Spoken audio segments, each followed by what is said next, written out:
Welcome to the Rap Soul Podcast, where we dive deep into the world of music that moves our hearts and gets our feet tapping.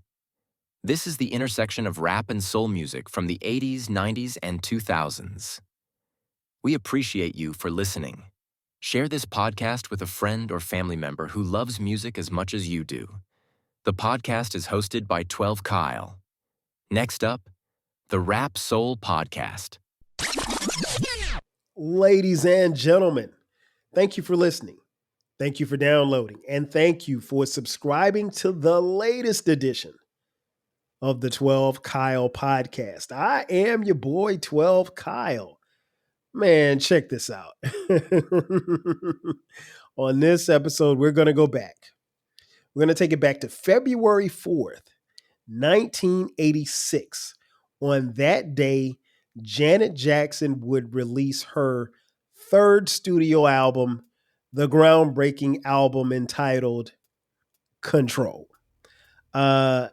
Listen, if you've been following the podcast, I mentioned at the beginning of the year that I was going to do a lot of album reviews, but I wasn't going to wait until albums turned 20 or 30 or 40 years old, because you just never know what's going to happen. So I just picked a bunch of albums that I said I'm going to talk about this year, and this was top of the list. And I want to apologize to Britt, J Boog, and Eclectic.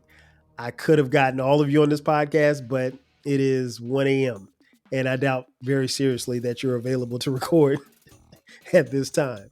So it's a spur of the moment thing, but I wanted to talk about this album. Control from Janet Jackson. This album probably could have been called Independence, because that's what this album actually is and what it represents.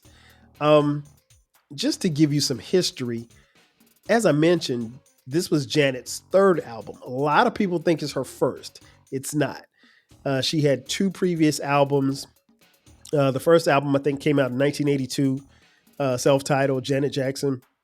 And then the second album was Dream Street, came out in 84. Again, this is 86, so it's 2 years later.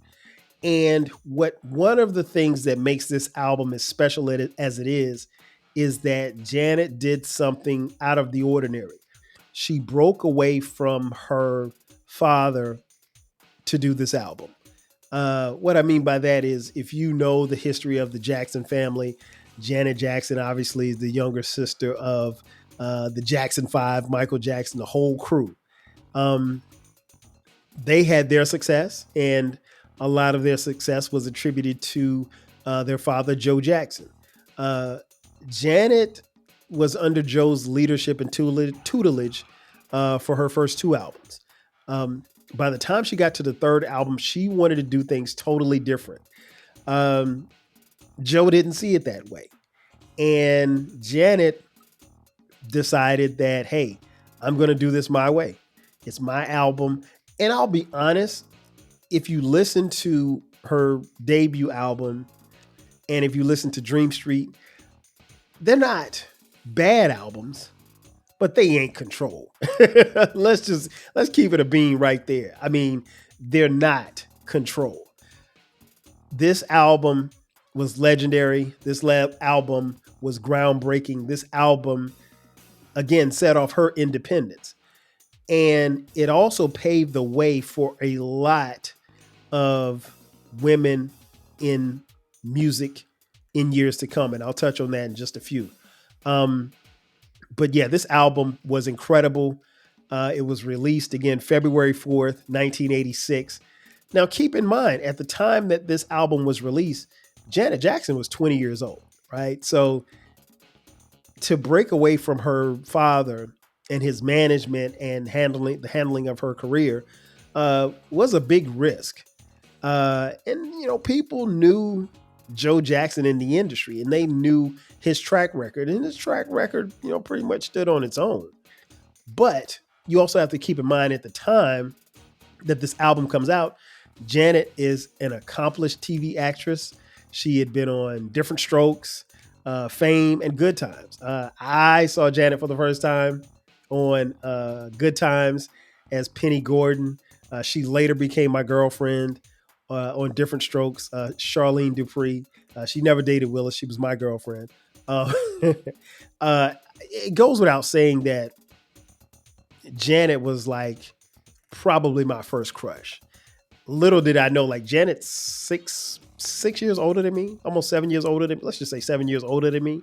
But she felt like and looked like we were the same age. So I always had a crush on Janet. I mean, like, who didn't have a crush on Janet Jackson in the 80s?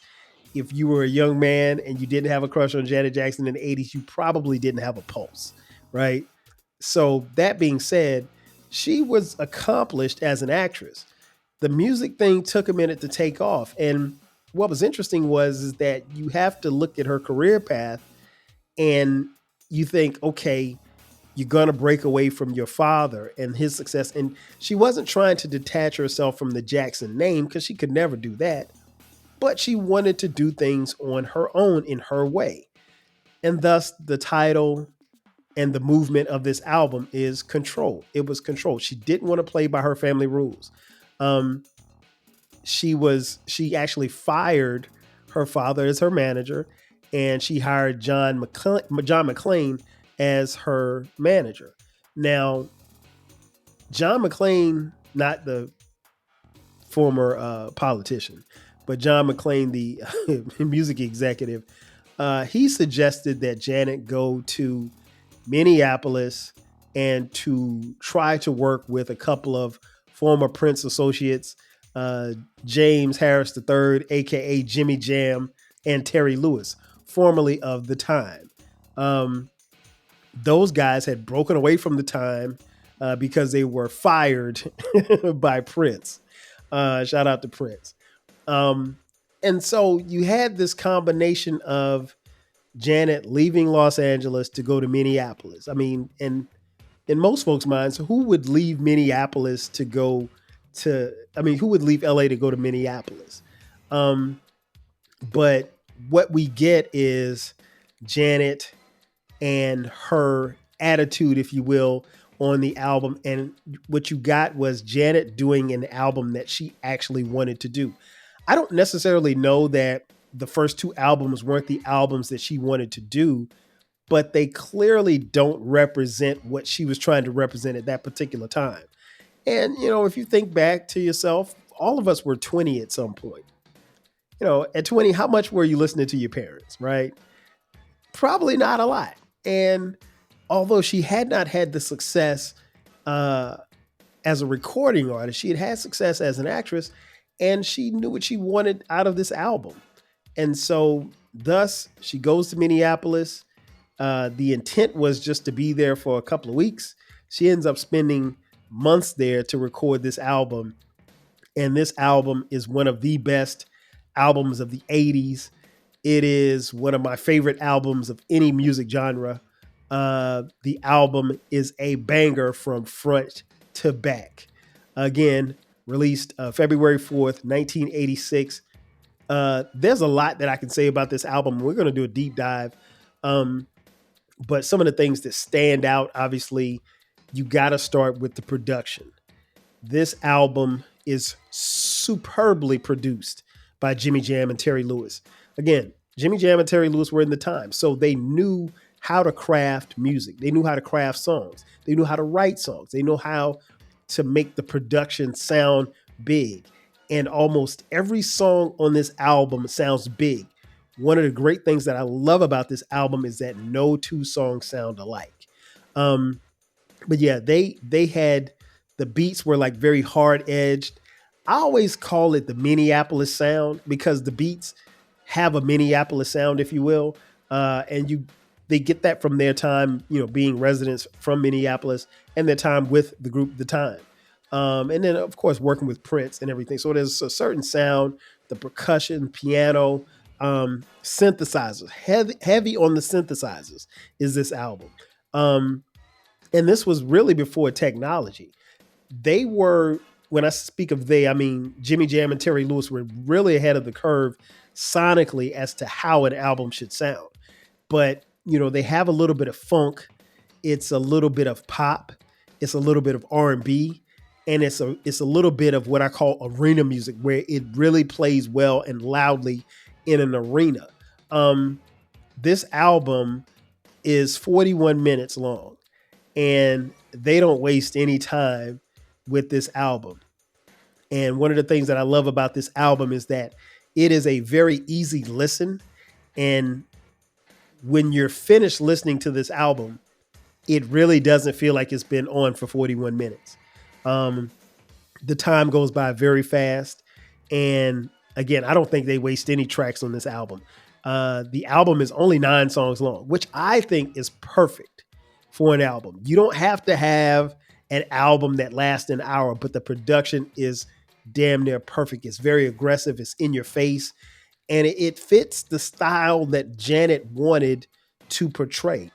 It fit, I think, where Janet probably was in her personality. She was no longer the little Jackson. She was no longer the, you know, goody two shoes little girl that, we had grown to love. She was someone who was stepping out of her shadows stepping out of the shadows of her older brothers. And what's interesting is that there's no help from any Jackson on this album, at least none that I could tell. You might have Michael on the background, but I don't think he's listed on any of the credits. Let me just double check. But no, there's no other Jacksons on this album.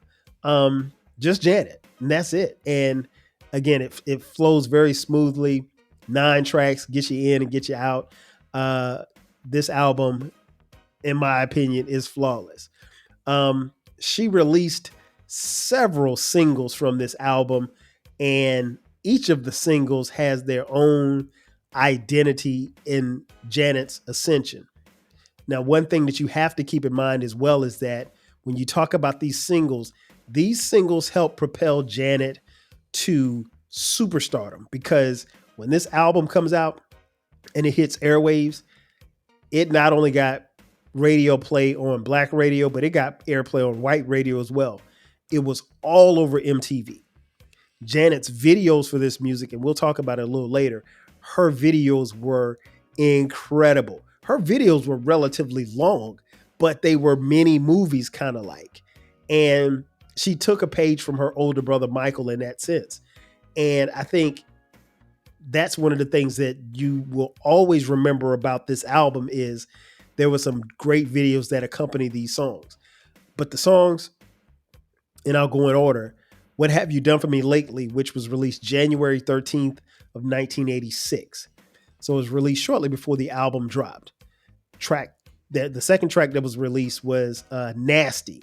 That was released April 15th, 1986. So that came out after the album came out. When I Think of You was released July 28th, 1986. Then the title track, Control, was released October 17th, 1986. The Slow It Down, Let's Wait a While ballad was released January 6th of 1987.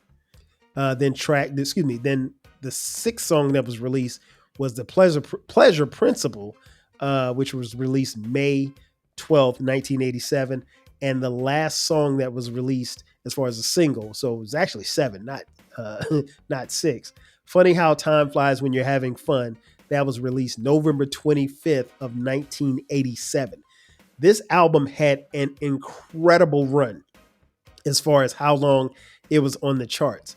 This album dominated the charts.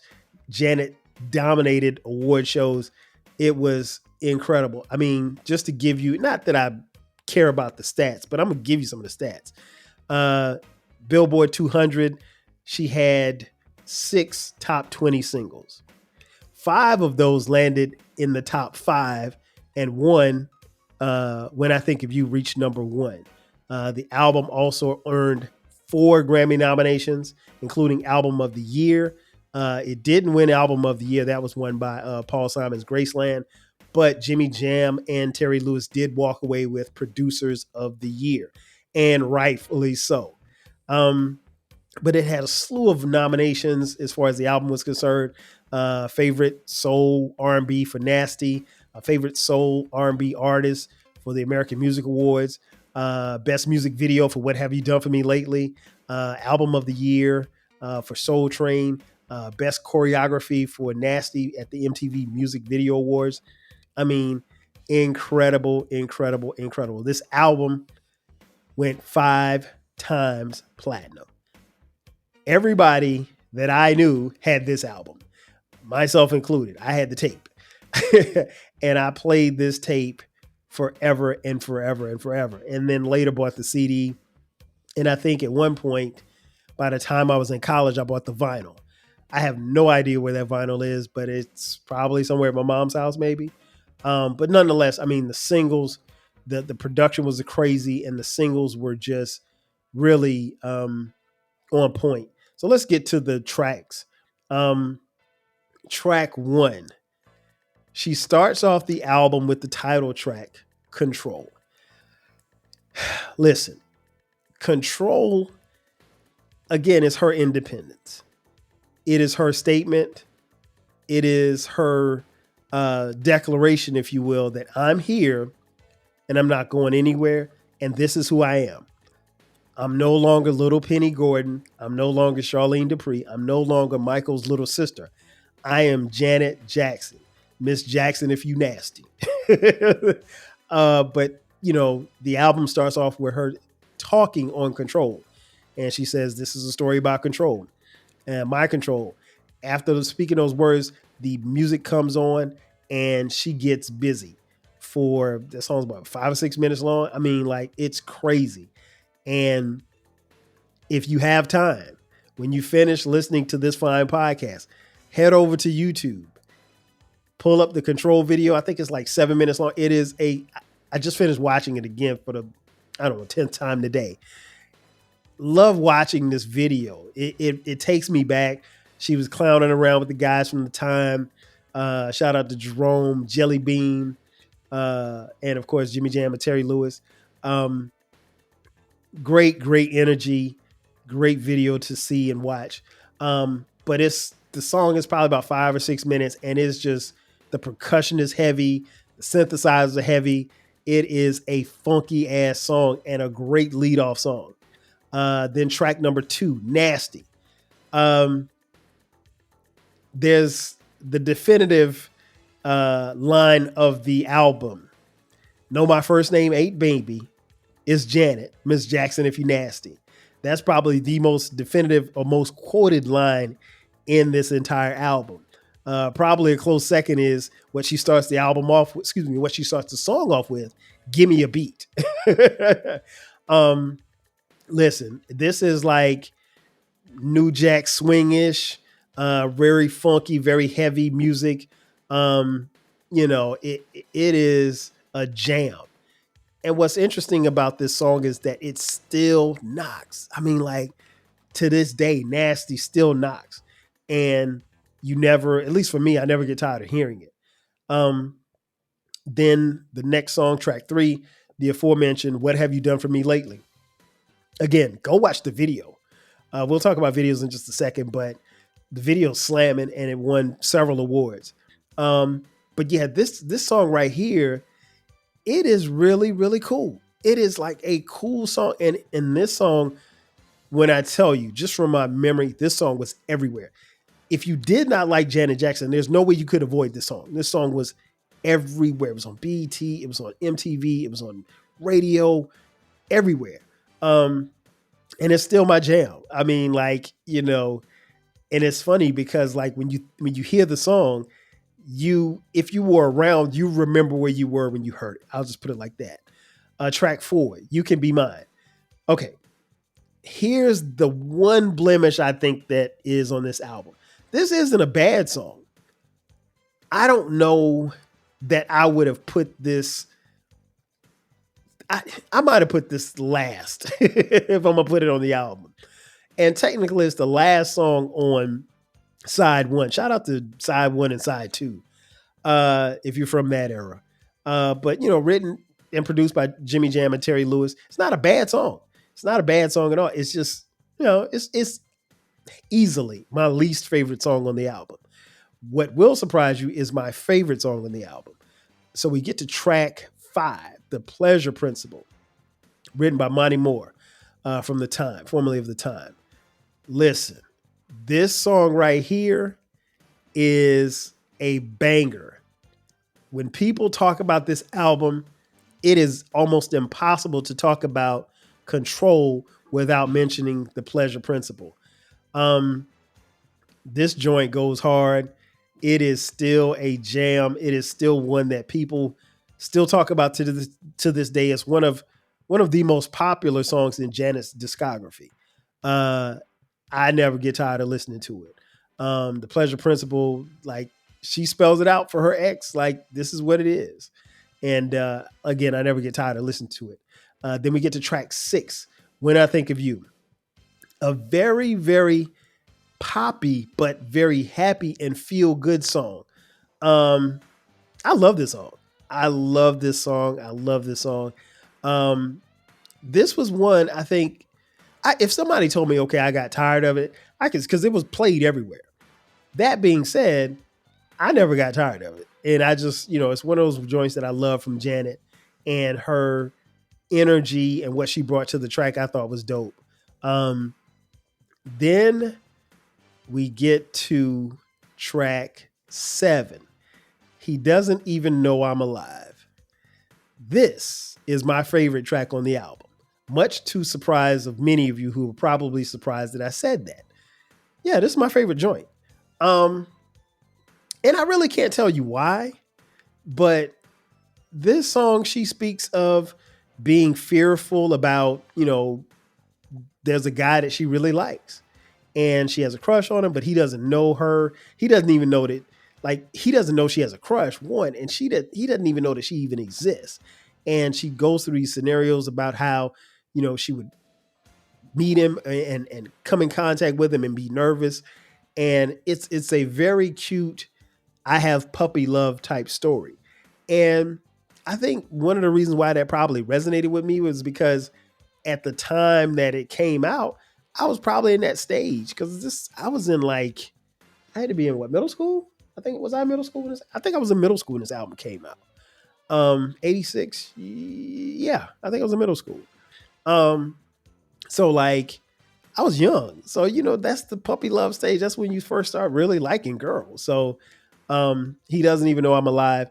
And what was interesting was um, there was, if you guys are old enough to remember the dedication hour on the radio, there was in my hometown of Florence, South Carolina, there was a song that was dedicated on the radio. And this song was dedicated on the radio. And the guy on the radio said, this is from someone special to Kyle. Wait a minute. I'm Kyle. And I don't know who it was. So it was somebody that was crushing on me that I don't know who it was. And I'm almost positive it was me because there wasn't really a lot of black Kyles around in 86. I'm going to step out on a limb and say I was the only black Kyle in my city. I think I feel pretty confident in saying that. If it was dedicated to Mike, different story. If it was dedicated to Andre, different story.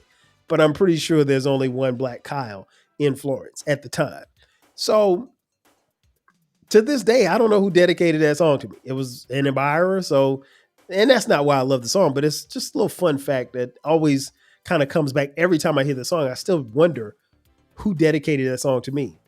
Shout out to you if you're listening, because you never said anything. Track number 8, Let's Wait a While. They slow it down with Let's Wait a While.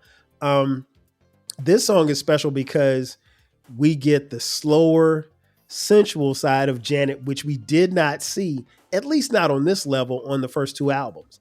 I think how she's portrayed as a Jackson, as the young lady, she's, like I said, she's kind of like a goody two shoes. At least that's the way she portrayed, but she has feelings, she has emotions, she has wants, she has needs.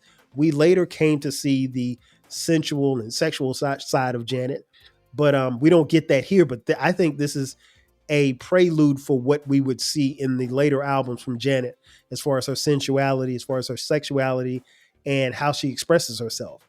I don't know what that French stuff is she's saying at the beginning of the song, but it's sexy as hell.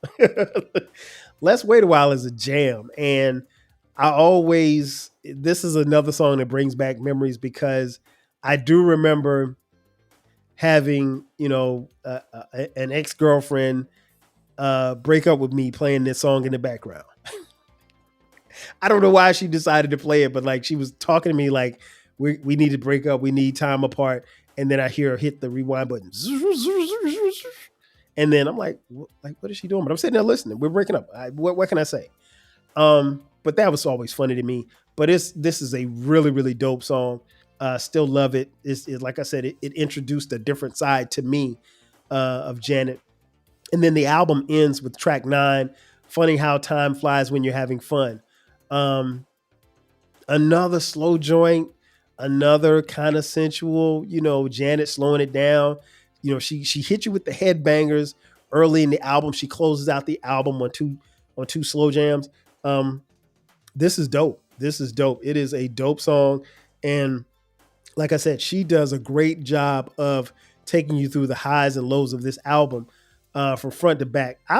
Again, I can't state it enough how much I love this album. Um, I mentioned earlier the videos. Janet dropped. Now, keep in mind, there are 9 songs on this album. There were 6 videos for this album. That is unheard of. You normally don't get out 6 or 7 singles off of an album. There were 7 singles that were released, and there were 6 videos that were released for this particular album. There are videos for Control, Nasty, What Have You Done For Me Lately, of course, The Pleasure Principle, When I Think of You, and Let's Wait a While. The Pleasure Principle video hit a lot of dudes in the chest because here's the thing.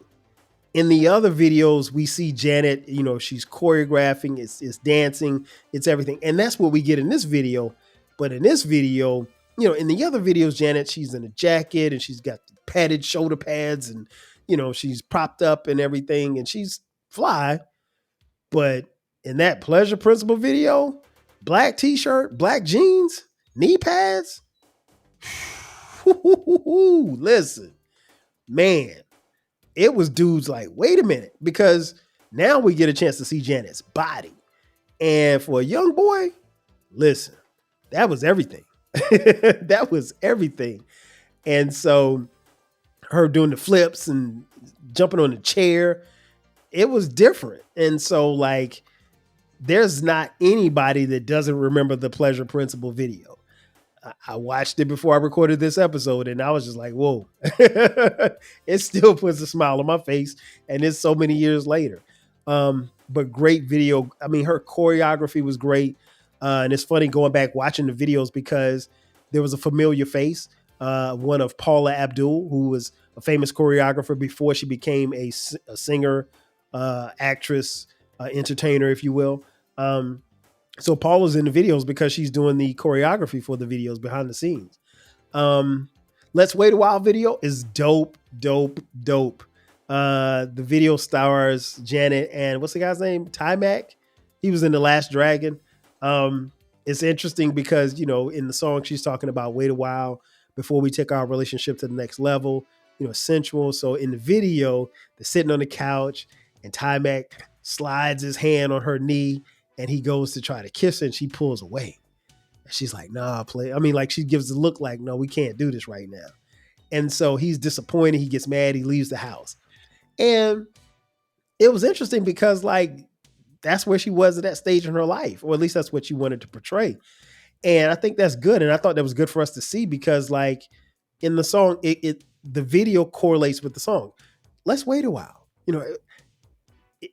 and she says at the end of the song, I promise I'll be worth the wait. And she tells that to him and he gives her a big hug and all as well. But those videos were smokers. All of the videos, Control is, like I said at the beginning, that video is 7 minutes long and it is worth every 7. It is a jam. And I love, even in the Control video, she starts off, she's going to the sound check and her mother in the video is her same mother that was her mother in Good Times, Janet Dubois, the late Janet Dubois, aka Walona Woods, and her dad. I guess he's supposed to be Joe Jackson. He didn't want her to get an apartment. He wanted her to live at home, and it's about her control. And then the guys from the time come up and they're clowning her and everything like that, and then they go to the show and they turn it out. It is a dope video. Do yourself a favor, go check it out after you finish watching this and listening to this episode. But the videos are incredible. This album, I mentioned earlier, like you cannot understate how important it was. And the reason why I say it was important is because Janet set the bar for what was to come years later for big female pop stars and just female stars in the music industry. If there was no Janet Jackson and if there was no Control, there would be no Whitney Houston. Now, keep in mind, Whitney was already out, but Whitney wasn't on that level as far as like taking over her career. Whitney's, particularly her earlier part of her career, was really controlled by the powers that be. I think her father controlled her career, and kind of molded her, told her what to do. Her parents, let's just say her parents. But yeah, if there was no Control album, subsequently years later, you don't get Mariah, you don't get Aaliyah, you don't get Beyonce. And, people may bristle at the idea of Janet Jackson and Beyonce, but the reality is, if there is no Control album, there's never a Renaissance album. That's just facts. And that's not to compare the two, but Janet's independence on this album paved the way for other women to be independent subsequently years later, because being independent and having your own thoughts and ideas as to how you want your album to sound and how to look and how you want to express yourself on record, that was unheard of. You pretty much did what the record label wanted you to do. And so Janet's independence on this album really paved the way for Beyonce. And I think that shouldn't be lost on fans. Again, it's not to compare the two because they're in two different eras. But yeah, if you don't have a Janet Jackson and if you don't have Control specifically, then a lot of things don't happen in the music industry. And I think Janet opened a lot of doors, and she doesn't get credit for it. And to be honest, she's not really the type to look for the credit. But I just think like if she doesn't do that, then these certain things don't happen down the road. Maybe somebody else opens those doors. I don't know. But Janet kicked the door down. The idea of a woman saying, hey, I want my video to look like this. I want my sound to look like this. I want my producers to look like this. I want this album to look and flow like this. And this is the way that we're going to do it. That was unheard of. Now, although this album is perfectly crafted by Jimmy Jam and Terry Lewis, this is Janet's vision, her vision along with Jimmy Jam and Terry Lewis. And they got no outside influences. This was their baby. And so the songs on Control are very special. Again, it is a must listen. In conclusion, I would suggest that you all, if you haven't done so already, if you haven't done it in a while, go back and listen to this album. This album bangs from front to back, from Control to Funny How Time Flies When You're Having Fun. Again, Janet stepped out of the shadows. She was no longer Michael's little sister. And it's funny because even in watching some of the videos and with Michael being gone, I could see Michael in her face, like, because they look alike, obviously, because they have the same parents. But I think Janet really set the bar on this album. And by putting her flag down, she stated her claim as one of the best in the business. And she still is to this day. Now, where you want to rank Janet as far as singers and, entertainers, I'm not going to argue wherever you decide to put her. For me, this album is at the top, and it's still going to stay there for years to come because I think this album and Janet Jackson specifically opened the door for a lot of people. And I think everybody should kind of tip their hat to Janet because she made it happen, and we should be thankful. Ladies and gentlemen, that's going to do it for me. This has been another edition of the 12 Kyle podcast. Be sure to subscribe to the podcast. Remember, this podcast drops every Thursday and every Sunday at midnight. You can find this podcast wherever you get podcasts. We're everywhere. You can download it for free. If you are on social media, be sure to hit me up on social media at 12Kyle. at 12 Kyle Podcast. I'm on Twitter X, Facebook, Instagram, Threads, TikTok, 12 Kyle Podcast on TikTok, where we have show clips. If you'd like to contribute to us financially, we will take your money. Hit us up on Cash App, $TWELVEKYLE. We also have merch. If you look in the description box, there's a link. Click that. It says merch. You can get 12 Kyle Podcast hoodies, t-shirts, coffee mugs, posters, you name it. We got it for a very low price. If you're watching on YouTube, thank you for watching first and foremost. Also, subscribe, and then share with your friends. Hit the notification button. That way you get notifications when we drop episodes, because the YouTube links actually come out before the actual podcast does. The great thing about YouTube is that we have not only both the visual, but we also have audio as well. So if you want to listen or watch it, you can do it on YouTube. And leave comments. We love comments. Hit us up on, I know you can leave comments on Spotify. You can also leave comments, obviously, on YouTube. Wherever you're listening to the podcast, you should be able to leave a comment or review. Again, that's going to do it for me. I am your boy, 12 Kyle, and this has been another edition of the 12 Kyle Podcast. I'll catch you guys next time. 5 Gs. Cheers. Thank you for listening. This concludes the episode. Be sure to subscribe to the Rap Soul Podcast. You can find the podcast wherever you get your podcasts. Follow the podcast on social media. And feel free to continue this discussion on our Reddit page. More importantly, share this podcast with a friend or family member who loves music as much as you do. Until next time, 5,000.